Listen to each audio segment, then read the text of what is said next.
नमस्कार दोस्तों, मैं एडवोकेट अनुराग कुमार अग्निहोत्री। आज हम भारतीय संविधान के अनुच्छेद 24 की बात करेंगे, जो 14 साल के कम उम्र के बच्चों को ऐसे कामों को करने से रोकता है जो उनके जीवन को जोखिम में डालता है और जो उनके विकास को रोकता है।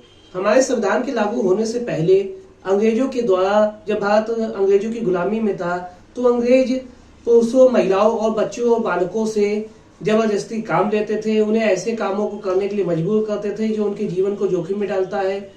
लेकिन पुरुष और महिलाएं तो इन कामों को कर लेती थी, लेकिन बच्चों जब ये काम करते थे, उनके ऊपर कोई जोखिम आता था तो उन्हें अपने आप को संभालना मुश्किल हो जाता था। उन्हें अपनी जान भी गंवानी पड़ जाती थी और बहुत सी मुसीबतें उनको झेलनी पड़ती थी। इन्हीं सब बातों को देखते हुए हमारे संविधान निर्माताओं ने भारतीय संविधान में आर्टिकल 24 को जोड़ा, जो कि 14 साल की कम उम्र के बच्चों को खतरनाक कामों को करने से रोकता है, और सरकारों को निर्देश दिया कि इसके लिए सख्त से सख्त कानून बनाए, नियम बनाए। सरकारों के द्वारा कानून और नियम बनाए भी गए। भारतीय संविधान में आर्टिकल 24 जैसा प्रोविजन किया भी गया, लेकिन आज भी हमारे देश में 14 साल की कम उम्र के बच्चे, जिन्हें शिक्षा प्राप्त करनी चाहिए, अच्छी जिनको जीवन जीने का अधिकार होना चाहिए, वो आज भी काम पे करने के लिए मजबूर है और कारखानों में, खानों में और भवन निर्माण के कामों में लगाए जाते हैं। दोस्तों, इन सभी चीजों को देखते हुए एक केस हमारी उच्चतम न्यायालय में आया भी था, जो कि एक सामाजिक कार्यकर्ता MC मेहता के द्वारा एक लोकवाद के रूप में उच्चतम न्यायालय में दाखिल किया गया, जिसमें ये उच्चतम न्यायालय का ध्यान आकर्षित किया गया कि दक्षिण भारत में शिवकाशी में दिया सलाई और पटाखों के कारखानों में हजारों बच्चे काम करते हैं, जिससे उनके जीवन को जोखिम है और बहुत सी मुसीबतों में वो पड़ सकते हैं। जिसको देखते हुए उच्चतम न्यायालय द्वारा यह एक फैसला दिया गया कि 14 साल की कम उम्र के बच्चों को अब किसी भी कारखाने में, किसी भी खानों में और ऐसी जगह जहाँ पे उनके जीवन को जोखिम है और जोखिम पूर्ण कार्यों में नहीं रखा जाएगा। यहाँ पर उच्चतम न्यायालय के द्वारा भी यह निर्देश पारित कर दिया गया।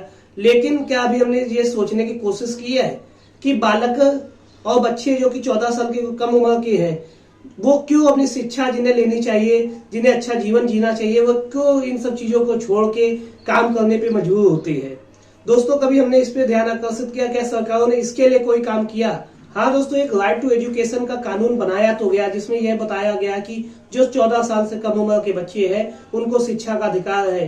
वह किसी भी स्कूल, जो कि सरकारी या प्राइवेट है, उनमें उनको दाखिला दिया जाएगा। हाँ, भले वो गरीब हो, लेकिन 25% प्रत्येक स्कूल की जिम्मेदारी होगी कि वह 25% बच्चों को, जो कि गरीब है, जो कि अपनी पढ़ाई की व्यवस्था नहीं कर सकते, उनको दाखिला देके उनको किताबें देंगे। ये जिम्मेदारी सरकारी और प्राइवेट स्कूलों को दी गई थी, लेकिन ऐसा शायद ही कागजों में तो दिखाई दे जाएगा।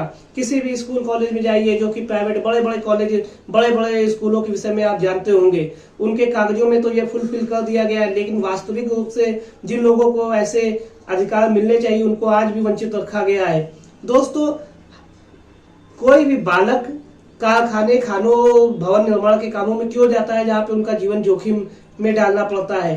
कोई माँ बाप ऐसे बच्चों को, अपने बच्चों को क्यों ऐसे जगह पे काम करने के लिए भेजता है? कि मजबूरी, बस पैसों की कमी की वजह से। और बहुत सी चीजें का सरकार कर देती है और सरकार जागरूकता फैला देती है इन लोगों के बीच में, जिनके बच्चे और जो बच्चे ऐसी जगहों पे काम करने के लिए जाते हैं, तो शायद ये जो हमने आर्टिकल बनाए हैं, नियम कानून बनाए हैं, उनका लाभ मिल सके।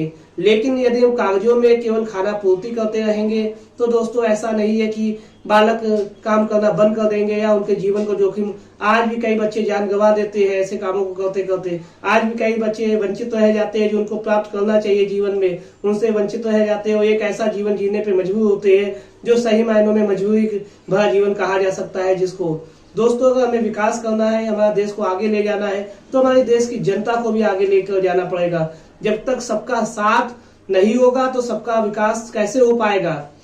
सबका साथ, सबका विकास कह देने से केवल देश आगे नहीं बढ़ पाएगा। और आर्टिकल 24 ने कहीं ना कहीं एक रास्ता बना दिया है कि यदि इस पे चला जाए तो हम अपने लक्ष्य को प्राप्त कर सकते हैं, और हमने एक संवैधानिक उपचार दिया है। आर्टिकल 24 के माध्यम से हम कई चीजें प्राप्त कर सकते हैं जो बालक को मिलनी चाहिए, बालकों को मिलनी चाहिए। अगर देश के बालक आगे बढ़ेंगे तो कहीं ना कहीं देश भी आगे बढ़ेगा। यदि दोस्तों यह वीडियो आपको अच्छा लगा है तो मेरे चैनल को सब्सक्राइब कीजिए, वीडियो को लाइक कीजिए, बेल आइकन प्रेस कीजिए, जिससे मैं आगे की वीडियो की नोटिफिकेशन आप तक आसानी से पहुंचा सकूं। मेरे वीडियो से जुड़ने के लिए बहुत बहुत धन्यवाद। जय हिंद।